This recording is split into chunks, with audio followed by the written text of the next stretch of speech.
Hello everybody, and welcome back. This week, we'll take a look at weeks 10 through 12. Pete, how was your Memorial Day? Oh, it was great. Thanks for asking. Yeah, I got to spend time with my sister and my nephew. It was a great time. We grilled some stuff. Well, we certainly missed you back here in the studio. Can you believe it? More than half the season is behind us now. Which means if you're in the top 3, you're doing everything you can to stay there. If you're not, you're doing everything you can to make the top 3. Baby J is a great example of what I'm talking about. Currently sitting in 5th place in the Northern Conference, the organization hires Joe Golden. Golden has been recognized as one of the top up-and-coming defensive coaches. I think Baby J is playing it smart here. Clearly, their defense has been struggling, so hopefully Joe can come in, bring some new strategies, and some life back in the defense. I haven't met Joe personally, but I've only heard great things. This next team is going to need a lot more than luck to salvage their season. Following last week's report, the Honolulu Hornets suffer more injuries. Redwine, the rookie tight end, is out for the next 3 games. Not only that, but Colvin, their veteran O-lineman, announces his retirement. In more positive news, they hire a defensive coordinator. So, there's that. Yeah, Andrew, when you get hit as hard as the Hornets have, there's nothing much you can really do. My only advice would be to maybe improve the rehab facilities. I hate to ask, but Pete, do you fear it's too late for the Hornets? Absolutely not. Yes, they've been hit hard, but the only major loss is the 3 games Redwine is out.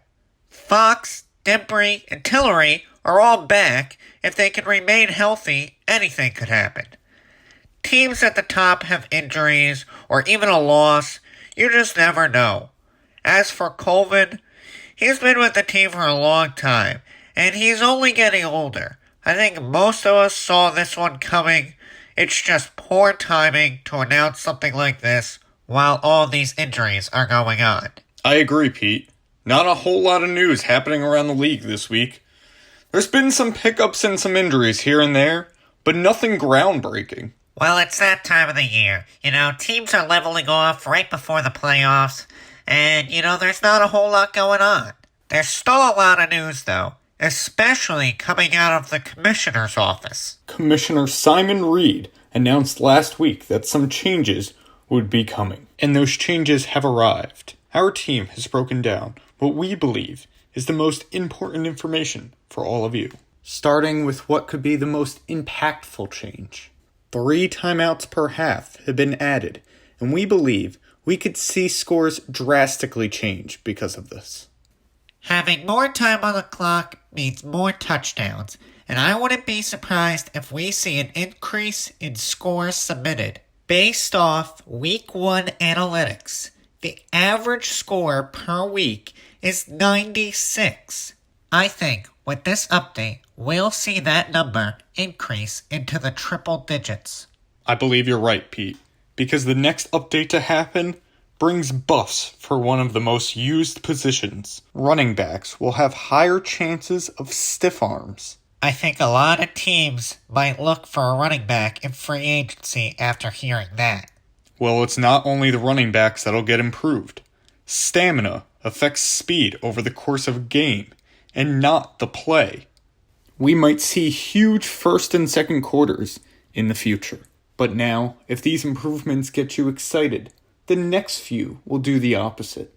AI will also be getting buffed. They will run down the clock more when winning.